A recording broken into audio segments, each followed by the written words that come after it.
Hello students, मैं संजीव मिश्रा अपने YouTube channel पर आप सभी का हार्दिक स्वागत करता हूं। आशा करता हूं आप सब स्वस्थ मस्त और अपनी पढ़ाई में पूरी तरह व्यस्त होंगे। विद्यार्थियों, आज हम सब समास में अव्ययी भाव, तत्पुरुष समास और बहुब्रीहि समास का पुनरावर्तन करेंगे। प्रिय विद्यार्थियों, आज हम सब समास में चौथे प्रकार के समास अव्ययी भाव समास का पुनरावर्तन करेंगे, रिवीजन करेंगे। अब सबसे पहले जानते हैं कि अव्ययी भाव समास होता क्या है और कैसे जानते हैं कि अव्ययी भाव समास है, क्योंकि जब तक आप पहचानेंगे नहीं तब तक जानेंगे नहीं।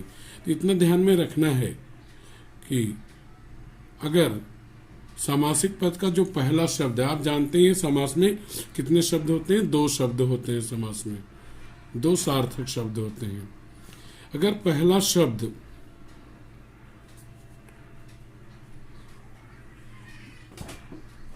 यथा, बे,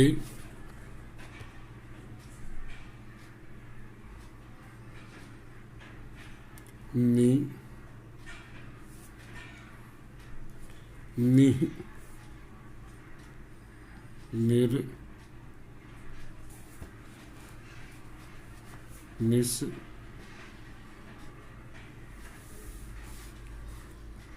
अन, आ। किसकी बात कर रहा हूं मैं? पहले शब्द की। अ, अन, आ, प्रति, ब, स होता है, तो वहां पे अव्ययी भाव समास। अव्ययी भाव मतलब पहला शब्द अव्यय हुआ। अगर पहला शब्द आपका यथा है, बे है, नी है, नी है, नीर है, निस, अन, आ, प्रति, ब, स है, तो वहां पे अव्ययी भाव समास होगा। इस बात को अगर आप जानते हैं तो बहुत आराम से आप अव्ययी भाव समास को पहचान सकेंगे, बहुत आराम से कर पाएंगे। अब इन सभी के लिए नियम भी है कुछ, उन नियमों का भी हमें पालन करना होता है। अब देखें, जैसे पहला शब्द आ गया आपका बेवजह। अब यहां पे देखेंगे तो आप पाएंगे कि 2 शब्द हैं, एक है बे और दूसरा है वजह। ये दूसरा शब्द है, ये पहला शब्द है। पहला अगर बे निकला तो वह क्या होगा? अव्ययी भाव समास होगा। जब पहला बे होगा तो हमें बे की जगह पे, जब हम समासिक विग्रह करेंगे तो हम बे की जगह पे के बिना लिखेंगे। क्लियर रखिएगा, बे की जगह पे के बिना लिखेंगे। कब करेंगे? सामासिक विग्रह करते समय। मतलब जब आप बेवजह का सामासिक विग्रह कर रहे हैं तो विग्रह करते समय दूसरे शब्द को पहले और पहले शब्द को बाद में। विग्रह के समय केवल अव्ययी भाव की बात कर रहा हूं मैं, बाकी सब में अलग अलग नियम है। दूसरे शब्द को पहले तथा पहले शब्द को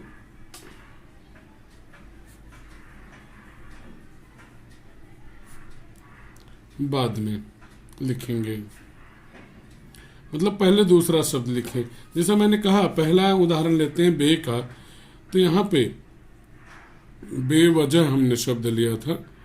अब यहाँ पे हम जान रहे हैं कि पहला शब्द है, ये दूसरा शब्द है, तो पहले पहला शब्द हमारा लिखना है वजह। वजह हमने लिख दिया। ये कौन सा शब्द है? हमारा दूसरा। अब लिखना है बे। अब हमारा नियम क्या कहता है? हमारा नियम कहता है कि बे जहां पे लिखा है, जब सामासिक विग्रह करें, या आप जाने सामासिक पद है, जब सामासिक विग्रह करें तो बे की जगह के बिना लिख दीजिए। आप बे की जगह क्या लिखेंगे? के बिना। तो यहाँ पे आना क्या चाहिए? बे आना चाहिए। क्यों? पहला शब्द है, लेकिन उसकी जगह नियम के अनुसार क्या करेंगे? के बिना लिखेंगे। जैसे आप लिखते हैं ना गणित में कि जो है को भू को कसौटी के अनुसार, पाइथागोरस प्रमेय के अनुसार, वैसे ही बे बराबर के बिना के सूत्र के अनुसार। तो यहाँ हो जाएगा वजह के बिना। यह हमारा हो गया पहले नियम का बे की जगह पे हम लिखेंगे के बिना। अब यहाँ पे हमने सबसे पहले क्या होता है, जो शब्द दिया है उसमें पहचान लें कि वहां पे समास है या नहीं है। दोनों शब्द अगर अर्थपूर्ण है, दोनों के अर्थ निकलते हैं तो समास है। उसमें अगर पहला शब्द आपका बे है तो वहां पे बेभाव समास होगा। उसका समासिक विग्रह करेंगे। विग्रह करते समय दूसरे शब्द को पहले लिखिए। यहाँ बेवजह में दूसरा शब्द वजह था, उसको पहले लिख दिया। फिर दूसरा पहला शब्द लिखिए, वह है बे, तो वहां पे हमने एक सूत्र लगा कि बे की जगह के बिना लिखे, हमने लिख दिया, बस बन गया बेभाव समास आपका। अगला नियम हम लोग देखते हैं। अगला है नी। दूसरे उदाहरण में इस फार्मूले को याद रखिएगा, 1+2 यानी पहला शब्द और दूसरा शब्द बराबर दूसरा शब्द प्लस पहला शब्द। यह सूत्र है आपका अव्ययीभाव समास का समासिक विग्रह का। अब दूसरा उदाहरण अगर हम देखें, वह है हमारा नी पे। तो जहां पे नी आएगा उसकी जगह भी हम लिखेंगे के बिना। जैसे बे में भी लिखा के बिना, वैसे नी में भी लिखेंगे के बिना। उदाहरण ले लेते हैं हम लोग। जैसे उदाहरण आया निडर। अब यहाँ दो शब्द हमें मिल रहे हैं। एग्जाम में इस तरह से नहीं करना होता है, सीधा करना होता है। दो शब्द हमें मिल रहे हैं, पहला मिल रहा है नी, दूसरा डर। तो यहाँ पे दूसरा शब्द पहले लिख दिया डर। अब लिखना है नी की जगह हमें लिखना है के बिना। हमने लिख दिया डर के बिना। यह हमारा हो गया दूसरा। अब तीसरा हमारा है निह।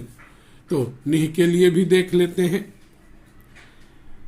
अगर निह आया है तो वहां भी उसकी जगह भी आएगा के बिना। यह एक सूत्र है के बिना। अब उदाहरण देखते हैं। जैसे निःसंकोच। निःसंकोच। अब यहाँ पे देखिए, ये पहला शब्द है, ये दूसरा शब्द है। पहला है निह आया तो यह कौन सा समास हो गया? अव्ययीभाव समास हो गया। क्यों? पहला शब्द निह आया तो अव्ययीभाव समास होगा। तो अव्ययीभाव समास हमारा हो गया। अब नियम कहता पहले दूसरा शब्द, हमने लिख दिया दूसरा शब्द संकोच। अब पहला शब्द वह क्या है? निह की जगह हमें क्या लिखना है? के बिना। यह अव्ययीभाव समास यहाँ पे लिख दीजिए आगे बराबर अव्ययीभाव समास। अब अगला चौथा वाला लेते हैं निर।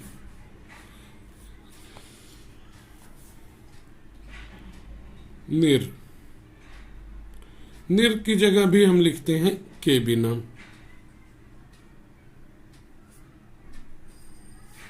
जैसे हमारा आया निर्भय, यह शब्द हमें मिला। तो निर्भय का आप जानते हैं, इसको कैसे कर सकते हैं? निर्भय। यह निर्भय है। पहला शब्द हमारा निर है और दूसरा भय है।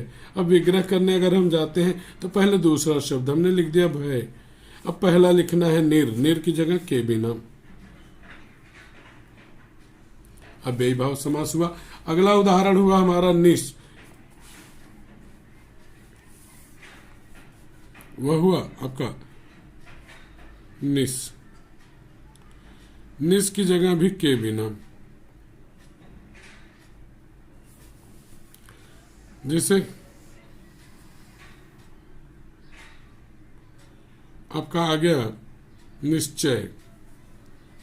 अब यहाँ पे देखेंगे, चाहे बड़ा सर है चाहे छोटा सर है, सब में वही आपका माना जाएगा। ये ध्यान रखेंगे आप कि सब में वही आपको लेना है, आधा सा वाला।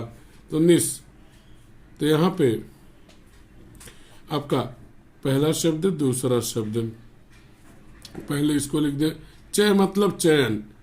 अब पहला निश आना चाहिए, उसकी जगह के बिना, चयन के बिना। इसी तरह से अगर है आपका निष्फल। निष्फल में यहां भी देखेंगे, पहला ये हुआ दूसरा ये हुआ, निश की जगह के बिना, तो हो जाएगा फल के बिना। अगला हम लोग लेते हैं, वह है अ बराबर भी आपका होगा के बिना। अ बराबर के बिना। अब अगर जैसे है अकारण, ये पहला शब्द है, दूसरा शब्द, पहले नियम के अनुसार दूसरा शब्द लिख दीजिए कारण। अब पहला लिखना है तो वहां पे अ आता है, अ की जगह के बिना, कारण के बिना। यह आपका हो गया इस तरह से अ का। उसके बाद अगला आता है, अगर आप देखें आ के बाद अन, सातवां अन, अन की जगह भी के बिना, जैसे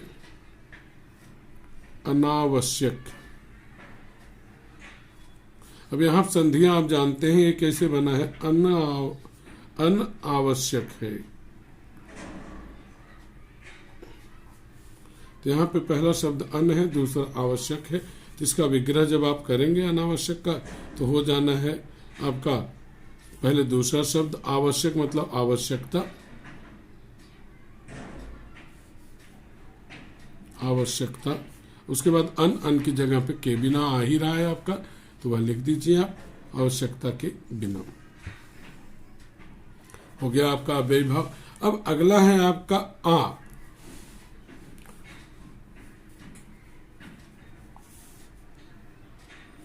अगला है आपका आ। आ जब आएगा तो आ की जगह पे आपको भर लिखें या तक लिखें, दोनों में से कोई एक लिखें। जैसे आजन्म शब्द आया। अब यहाँ पे देखें पहला शब्द है, दूसरा शब्द, पहला आ है, दूसरा जन्म है। तो यहाँ पे पहले दूसरा शब्द लिख दीजिए जन्म।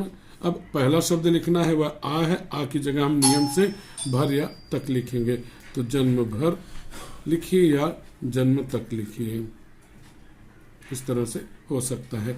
अब अगले में जाएंगे अगर, तो वह है आपका प्रति।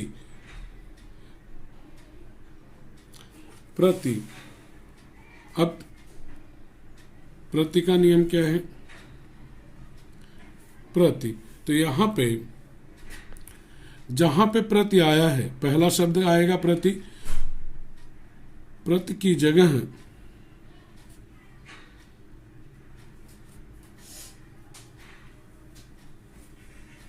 दूसरे शब्द को लिखें। यानी जहां पे प्रति आया होगा, ये पहला शब्द होगा, तो इसके बाद वाला जो शब्द होगा उसको प्रति की जगह लिख दें। इसको ध्यान से समझें, ज्यादातर ये बच्चे इसमें कंफ्यूज होते हैं। जैसे अगर आपका आया है प्रतिदिन, ध्यानपूर्वक समझें, यह पहला शब्द है, ये दूसरा शब्द है। अब नियम क्या कहता है, पहले दूसरा शब्द, तो दूसरा है दिन, उसको हमने लिख दिया। अब लिखना चाहिए प्रति। प्रति का नियम क्या है, प्रति की जगह दूसरे शब्द को लिखें। दूसरा शब्द क्या है, दिन, यानी प्रति की जगह भी यही शब्द लिखा जाना है। कहने का मतलब यह है कि अगर पहला शब्द प्रति है तो प्रति को हटा दीजिए और दूसरे शब्द को 2 बार लिख दीजिए। क्लियर है, प्रति को हटाइए, दूसरे शब्द को 2 बार लिखे। जैसे प्रतिवर्ष, तो क्या होगा, इसी दूसरे शब्द को 2 बार लिख दीजिए, वर्ष वर्ष। यह कैसे हो रहा है, यह इसका नियम है कि प्रति की जगह दूसरे शब्द को लिख दीजिए। अब अगला हमारा नियम होता है वह है आपका ब और स का। तो 10वां नियम आपका ब की जगह आएगा के साथ, ब की जगह पे लिखेंगे नियम में के साथ। जैसे आया बकायदा, तो यहां पे देखेंगे 2 शब्द, पहला ब है, दूसरा कायदा है। तो इसका जब विग्रह करेंगे तो पहले दूसरा शब्द कायदा का कायदे हो जाएगा। अब यहाँ पे ब की जगह ब आना चाहिए, ब की जगह हम लिखे देंगे के साथ, कायदे के साथ। यह हमारा ब का हो गया। ठीक इसी तरह स का है, स का भी होता है के साथ। जैसे हो गया सजल। अब इसमें पहला ए है, दूसरा ए है, पहले दूसरा शब्द जल लिख दिया हमने।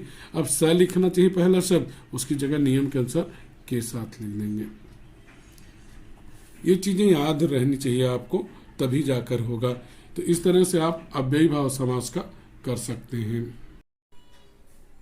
अव्ययी भाव में एक रह गया है और वह पहला शब्द अगर यथा है तब। तो यथा का देख लेते हैं, 12वां है। अगर पहला शब्द यथा है तो यथा की जगह हम लिखेंगे के अनुसार। अब उदाहरण के तौर पे देखते हैं, जैसे यथा शक्ति, यह शब्द हमें मिला। अब इसमें देखें, पहला शब्द है ये, दूसरा शब्द है। अब यहाँ पे पहले दूसरा शब्द लिखना है, वह है शक्ति। फिर पहला शब्द वह है यथा है। यथा की जगह हमें क्या लिखना चाहिए? के अनुसार। क्यों? क्योंकि यह हमारा नियम है, हमारा मतलब व्याकरण का नियम है। तो इस तरह से अव्ययी भाव समास आपका यह पूरा होता है। चलिए अगले में चलेंगे और वह है तत्पुरुष समास। स्टूडेंट्स, अगला है आपका तत्पुरुष समास। अब इसमें कैसे जानेंगे कि तत्पुरुष समास है? तो सीधी सी बात मैं कहूंगा, पहले शब्द का संबंध दूसरे शब्द से हो,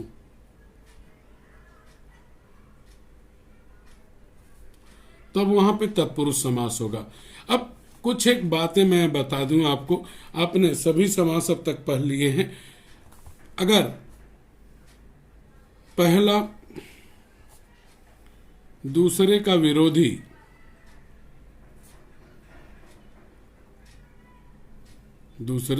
विरोधी तो वहां द्वंद्व होगा।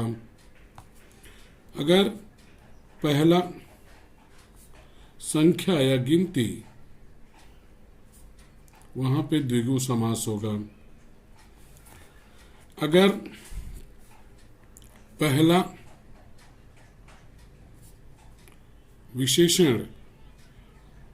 विशेषण में सु, सत, सद,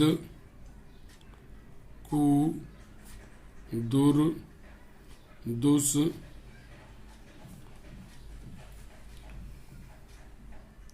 महा, परम, तो वहां पे आपका जो है कर्मधारय समास होगा। ये मैं रिवाइज इसलिए कर रहा हूं कि यहाँ पे तत्पुरुष में आपको बहुत जरूरत पड़ेगी, और ज्यादातर 2 बोर्ड एग्जाम में आता है तत्पुरुष समास। और अगर पहला शब्द अभी हमने पढ़ा यथा, बे, नि, निह, निर, निस,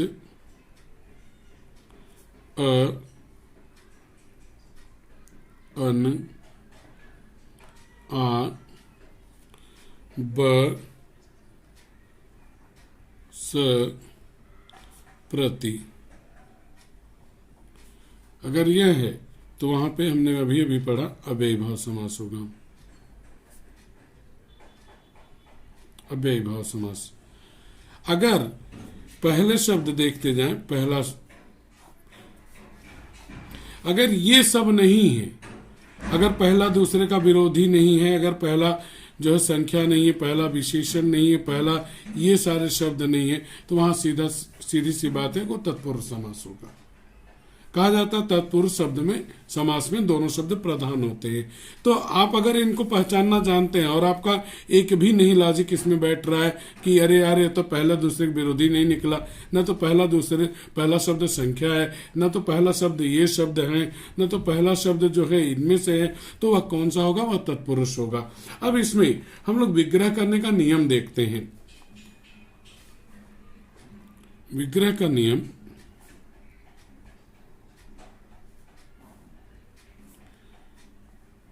पहला शब्द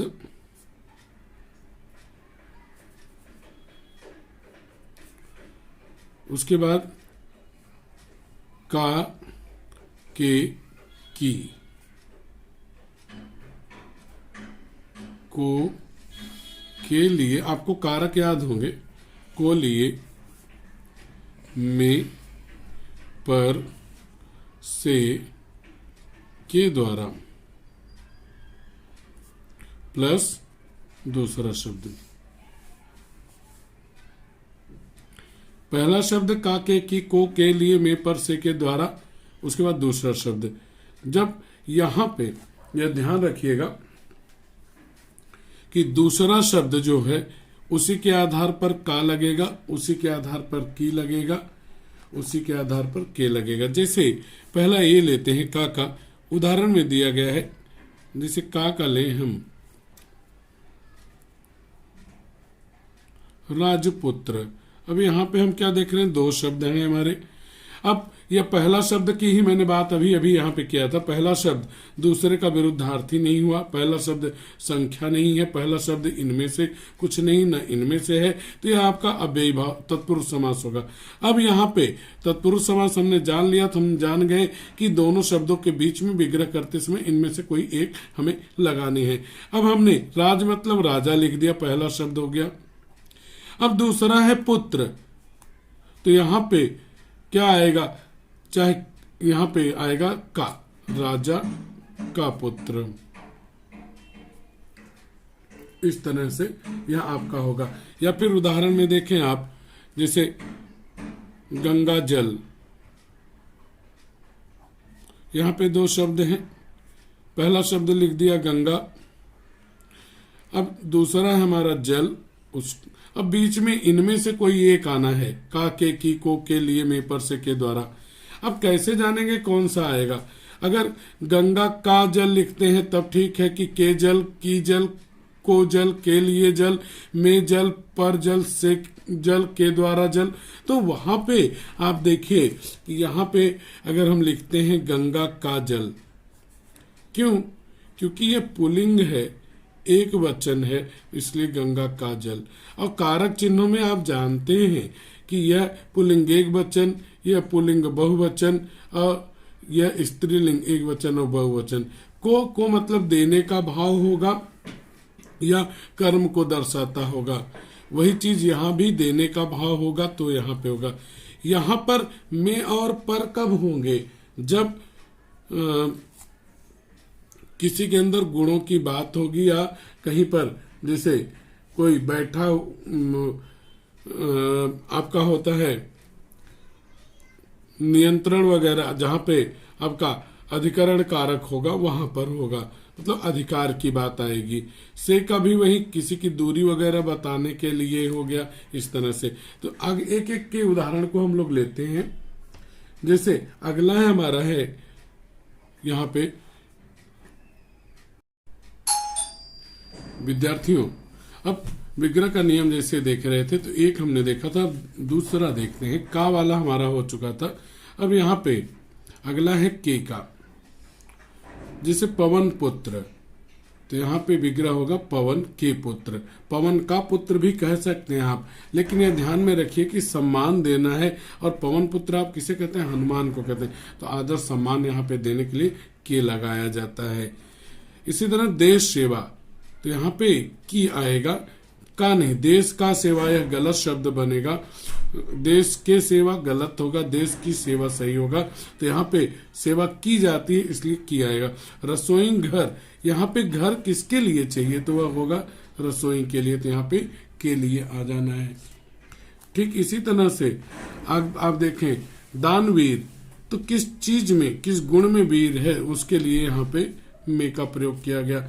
आत्ममुग्ध, तो यहाँ पर आपका किस बात पर, किस चीज पर, किस गुण पर मुग्धता है वह बताने के लिए यहाँ पे पर का प्रयोग किया गया है। इसी तरह धन से हीन, यहाँ पे धनहीन का से मतलब किस चीज की कमी है उसमें, वह बताने के लिए।